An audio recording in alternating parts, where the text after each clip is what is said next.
Bonjour. On va traiter aujourd'hui la notion de l'intensité et de tension électrique. Chapitre électricité, niveau tronc commun. Pour l'énoncé de cet exercice, soit le circuit est représenté ci-dessous, il comporte un générateur, voilà, et plusieurs lampes.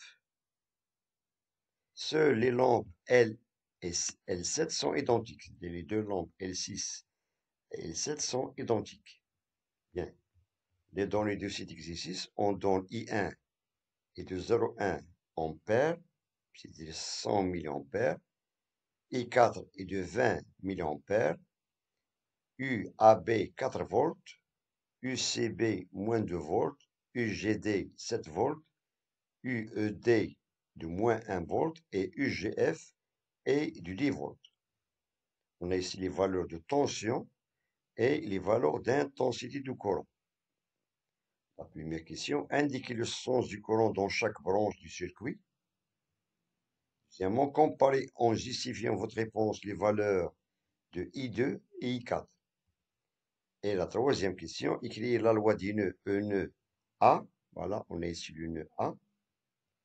Et quatrièmement, on déduit la valeur de I3, c'est la valeur de l'intensité du courant qui traverse la lampe L3. Et la cinquième question, indiquer sur le schéma du circuit l'emplacement de l'ampèremètre pour mesurer l'intensité I3. Sixièmement, calculer I5, I6 et I7. On passe maintenant à la tension. Septième question, représenter les tensions UAB et UCB. Huitièmement, en appliquant la loi des mailles, la loi d'activité des tensions, dans la maille ABCD, déterminer la tension UDA. Neuvièmement, calculer la tension EGA. Et la dixième question, représenter sur le schéma du circuit le branchement du voltmètre qui permet de mesurer la tension UGA.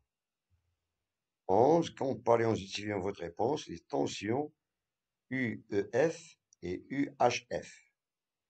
Et la dernière question, question 12, déterminer les valeurs de tension UEF et UHF.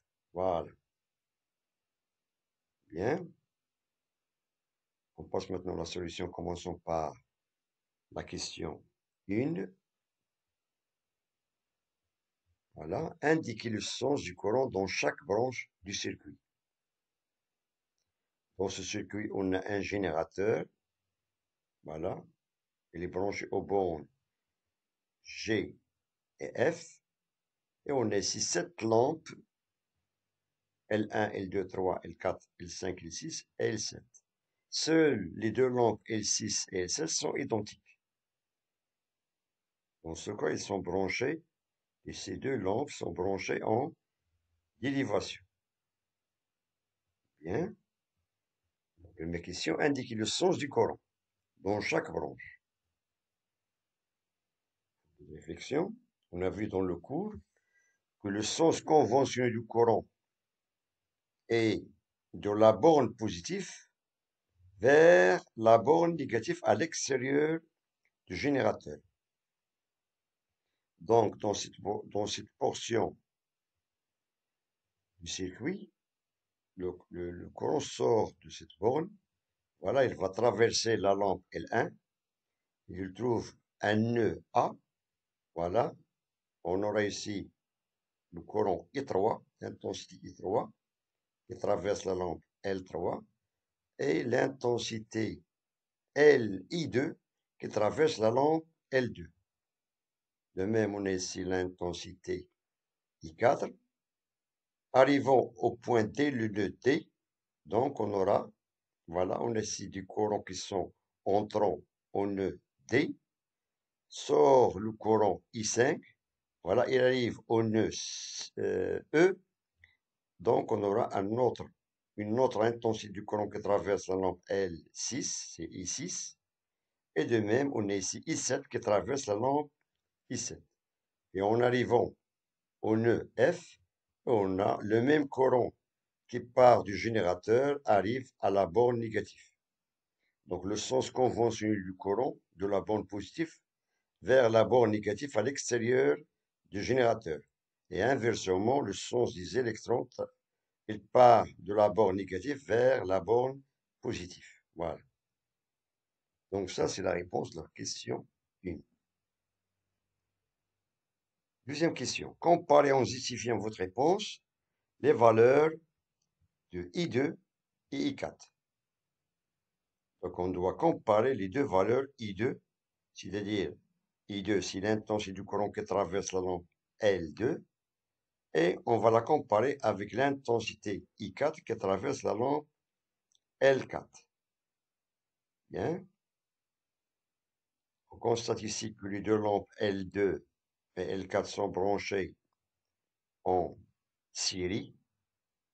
Cela veut dire qu'ils sont traversés par le même courant de même intensité. Cela veut dire que I2 est égal à I4. C'est la même intensité. Bien. Donc, ils traversent la même branche. Voilà. Donc, les deux lampes L2 et L4 sont montées en série. Donc, elles sont traversées par la même intensité. Cela veut dire que I2 est égal à I4 est égal à 20 mA d'après l'énoncé. D'après l'énoncé, on a les données I4 est égal à 20 mA. Cela veut dire qu'automatiquement que I2 est égal à 20 mA. Bien. Question 3. Écrire la loi des nœuds, E nœud A. La loi des nœuds. On peut l'appeler de même la loi de Kirchhoff. Voilà. Donc, il faut toujours faire un petit rappel du cours. On sait que la loi du nœud dit que la somme du courant entrant au nœud est égale à la somme du courant sortant. Bien, on a ici le nœud A. On a le courant qui entre au nœud A, c'est I1. Et le courant qui sort du nœud A, c'est I2 et I3. D'où on a ici I1 est égal à I2 plus I3. Voilà, I1, c'est le courant entrant, est égal à la somme du courant sortant I2 plus I3. Bien. Question 4. Dans ce cas, on peut déduire d'après la loi du nœud la valeur de I3, c'est-à-dire l'intensité qui traverse la lampe L3, en appliquant bien sûr la loi du nœud, d'après la question 3. Donc, d'après la question 3, on a écrit I1 est égal à I2 plus I3. Il nous demande de déduire la valeur du I3. Bien. Voilà. Sachant que I2 est égal à I4 qui est égal à 20 mA d'après la question 2. Et d'après la loi du nœud, on peut tirer I3 d'après cette formule. On a I3 est égal à I1 moins I2. I3 est égal à I1 moins I2. Application numérique. On a I1 est égal à 0,1 ampère, c'est-à-dire 100 mA, moins 20 mA, c'est-à-dire moins I2, qui est égal à 20 mA, et on trouve que I3, tout simplement, est égal à 80 mA. C'est l'intensité du courant qui traverse la lampe L3. 80 mA. Bien. Question suivante, c'est la question 5. Indiquez sur le schéma du circuit l'emplacement de l'ampèremètre pour mesurer l'intensité I3. Donc, on va schématiser l'emplacement de l'appareil qui sert pour mesurer l'intensité du courant qui traverse la lampe L3. C'est-à-dire, on fait appel à un ampèremètre. Voilà. Et on sait que l'ampèremètre, c'est un instrument de mesure d'intensité du courant. Donc, il se branche en série, bien sûr. Et on doit respecter toujours, lorsqu'on le branche, on doit choisir toujours la plus grande valeur du calibre.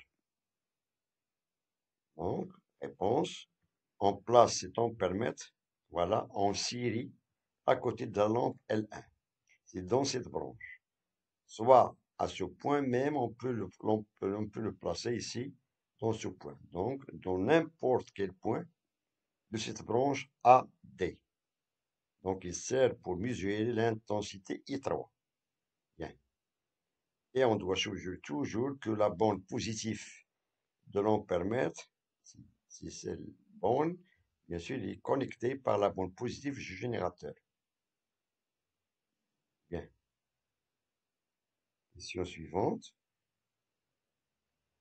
Calculer, précisément, calculer I5, I6 et I7. I5, si l'intensité qui traverse la lampe est L5. De même, I6, celle qui traverse la lampe L6. Et l'intensité I7, voilà, qui traverse la lampe L7. Bien. Donc, on va calculer ces trois intensités, I5, et I6 et I7. Réflexion.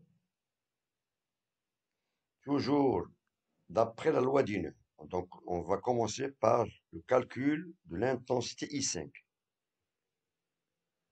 Prenons par exemple le nœud D. Le nœud D, et on a des courants qui sont entrant en nœud D, c'est le courant, c'est l'intensité I3 et l'intensité I4. Donc là, après la loi du nœud, au nœud D, on a ici I4 plus I3 sont des intensités du courant entrant, est égal aux seules intensités sortant du nœud D, c'est I5. D'où on a I3 plus I4 est égal à I5. Voilà. On a I5 est égal à 100 mA. Pourquoi? Parce qu'on a I4 est égal à 20 mA et on a calculé tout à l'heure, d'après la question précédente, on a trouvé que I3 est de 80 mA. Donc 80 plus 20, ça fait 100 mA. Ça, c'est l'intensité qui traverse la lampe L5. Donc il nous reste maintenant les deux intensités, L6 et L7. Bien. Calcul de l'intensité L6 et L7. Voilà. D'après l'énoncé, on a les deux lampes L6 et L7 sont identiques. Cela veut dire qu'ils sont traversés par le même courant de même intensité. Automatiquement, on a LI6 est égal à I7, car les deux lampes sont montées en dérivation. Bien.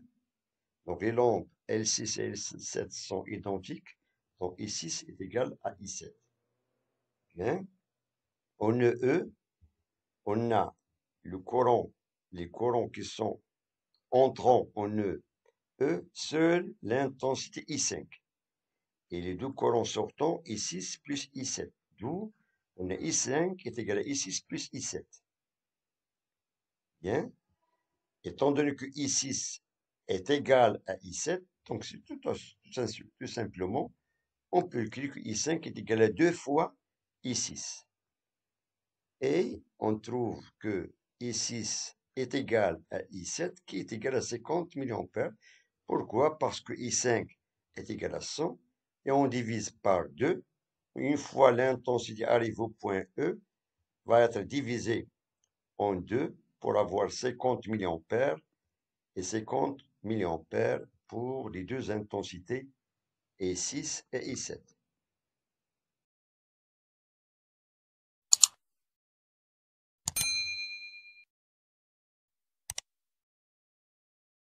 Voilà, on a représenté ici la tension UAB.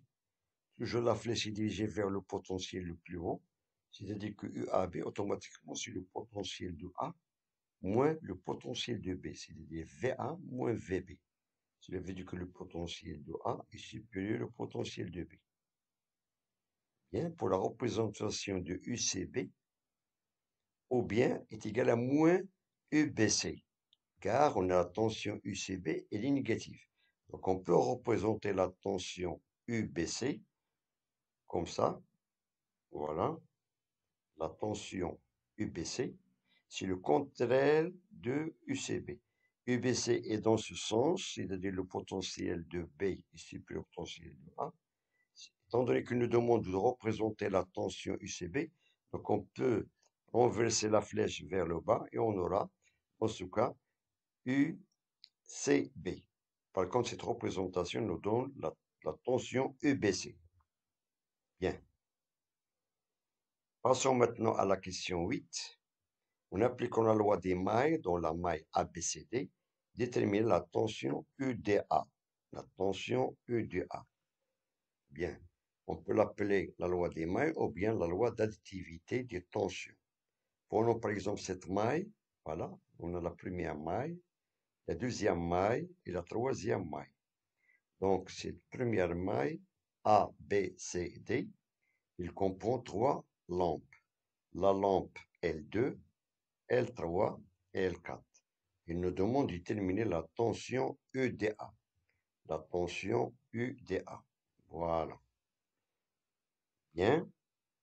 Pour la loi des mailles, on a les lampes L2, L3, L4 sont montées en série. Voilà. Dans la maille ABCD, la somme des tensions entre chaque lampe est égale à 0. Donc, on fait la somme des tensions, c'est-à-dire on va additionner les tensions entre les bornes de chaque lampe. Voilà, on fait le tour. Donc, la somme de ces tensions est égale à 0. Voilà. On a ici UAB, c'est-à-dire UAB, plus UDA. On fait la flèche vers le bas, UDA, plus UCD, toujours la flèche lorsqu'elle est dirigée vers le point, cela veut dire que le potentiel du C est supérieur au potentiel du D, plus UBC. Donc on fait le tour. Lorsqu'on fait le tour, on fait la somme, c'est-à-dire que la somme de ces 4 tensions est égale à 0. Voilà, on a UAB plus UDA plus UCD plus UBC égale à 0. Donc, étant donné que nous demande de calculer UDA, on peut tirer d'après cette formule UDA et on aura UDA est égal à moins UAB moins UCD moins UBC. Donc, on peut mettre moins en facteur, c'est la même chose, et on peut remplacer en utilisant ces données. On a les données UAB, c'est déjà, d'après l'énoncé, UAB est égal à 4. Voilà, 4 volts. On a ici moins, voilà, moins 4 volts pour UAB. UCD est égal à 0, pourquoi? Parce que entre les deux points C et D, il n'y a aucun dipôle. Cela veut dire que la tension est nulle. Voilà, 0. UBC, c'est déjà donné. On a ici UCB est égal à moins 2 volts. Donc, UBC est égal à 2 volts. Donc, étant donné qu'il est précédé d'un signe moins, donc on a moins 2. D'où on a U de A est égal à moins 6 volts. Moins 4, moins 0, moins 2, ça fait moins 6 volts. U de A est égal à moins 6 volts. Cela veut dire que l'inverse de U de A, c'est moins UAD est égal à 6 volts. Donc, la tension demandée d'après la question 8, UDA est égal à moins 6 volts, mais UAD est égal à 6 volts. C'est le contraire. Voilà. Cela veut dire que le potentiel de A est supérieur au potentiel de D. C'est pour cela qu'on est ici, la tension est égale à 6 volts. Bien. Donc, question 9. Calculer la tension UGA. Voilà. Tension entre la borne ou bien entre les bornes de la lampe L1. Donc, UGA, cela veut dire que toujours la première lettre de cette écriture G, cela veut dire que le potentiel de G est supérieur au potentiel de A. Donc, cela veut dire que on doit orienter la flèche vers le point G. Voilà. Donc, il demande de déterminer la tension UGA. Donc, réflexion. Donc, on peut faire appel, voilà, à cette portion du circuit. On a UGD. Donc, on peut orienter ici la lampe, la tension de la lampe L3, UGD, de G jusqu'à D. À quoi est égal? Est égal à UDA plus UGA. Voilà, c'est-à-dire, lorsqu'on oriente cette flèche, voilà, on a UDA plus UGA est égal à UGD. Voilà, est égal à UGD. Bien, on a UGD est égal à UAD plus UGA. Donc, on tire UGA d'après cette écriture. et on aura UGA est égal à UGD moins UAD. UGD moins UAD. Voilà. UGD, c'est déjà donné, est égal à 7 volts. Et UAD, j'ai déjà calculé précédemment, d'après l'exercice précédent. Et on trouve que UGA est égal à 7 moins 6. 7 moins 6. Cela veut dire que UGA est égal à 1 volt. Donc, la tension au bord de la lampe L1 est égale à 1 volt. Voilà. Et la tension qui est déjà calculée entre la borne L3 est égale à 6 volts. Bien. Question 10. Représentez sur le schéma du circuit le branchement du voltmètre qui permet de mesurer la tension UGA, c'est-à-dire la tension au bord de la lampe L1. Donc, il nous demande tout simplement de représenter sur le même circuit le branchement du voltmètre. Le voltmètre, c'est un appareil qui sert pour mesurer la tension au bord d'un des pôles. Par contre, précédemment, d'après les questions précédentes, on a représenté le branchement d'un ampèremètre qui sert pour mesurer l'intensité du courant. Donc, le voltmètre, étant donné qu'il sert pour mesurer la tension, il se branche toujours en dérivation aux bornes des pôles étudiés. Donc, étant donné d'après cette question, le dipôle qui nous demande c'est le lampe L1, c'est-à-dire la tension UGA, ça veut dire qu'on va le brancher dans ce sens. Donc, le voltmètre se branche en dérivation pour mesurer la tension UGA. Et la borne positive de ce voltmètre est toujours connectée à la borne positive du générateur. Ça, c'est le branchement exact pour déterminer la tension UGA. L'ampèremètre se branche toujours en série, car il a une résistance très faible.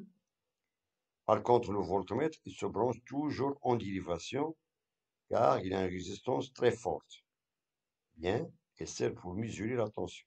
Et lorsqu'on utilise des appareils de mesure, il faut toujours faire attention de choisir la plus grande valeur du calibre pour éviter la détérioration de l'appareil.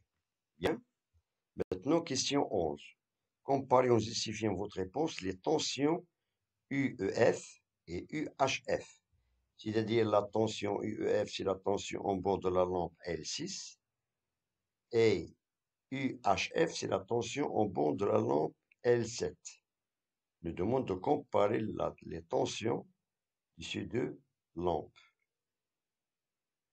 D'après les lancers, ils ont dit que les deux lampes L6 et L7 sont identiques. Ils sont branchés en dérivation. Étant donné qu'ils sont identiques, ils sont branchés en dérivation, cela veut dire automatiquement que les deux lampes, ils ont même tension. C'est-à-dire que UEF est égal à UHF. Ils ont même tension car ils sont identiques, tout simplement. Bien. Question 12, la dernière question. Déterminer les valeurs de tension UEF et UHF. Donc maintenant, il nous demande de déterminer la valeur de tension entre les bornes de la lampe L6 et de la lampe L7, étant donné qu'ils sont branchés en dérivation. Bien. Donc, on va prendre toujours la loi des mailles. On a ici UGF, voilà, UGF, GF, bien, plus UAG, donc on fait le tour, plus UAG, plus UDA, plus UED, plus UEF, qui est égal à 0. Donc on fait toujours le tour dans une maille. C'est-à-dire la somme des tensions dans une maille est égale à 0. Voilà. Et étant donné qu'il nous demande de déterminer UEF, voilà, UF, on peut tirer d'après cette équation UF et on trouve que UF est égal à moins la somme des tensions restantes. On a moins UGF plus UAG plus UDA plus UED. Et on remplace chaque tension par sa valeur d'après les données. Et on a UGF, ces données, est égal à 10 volts. Voilà. 10 volts, c'est la tension en bord du générateur. Moins UAG, c'est déjà calculé. UAG, voilà.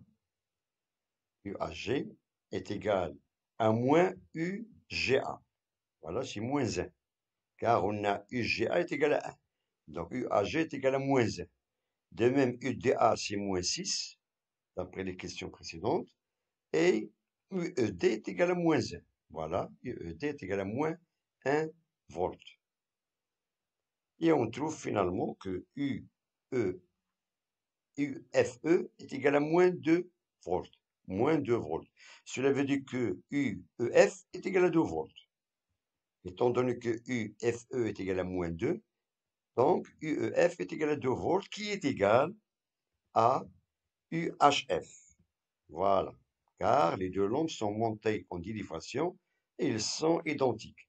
Donc la tension en bord de la lampe L6 est égale à la tension en bord de la lampe L7 qui est égale à 2 volts.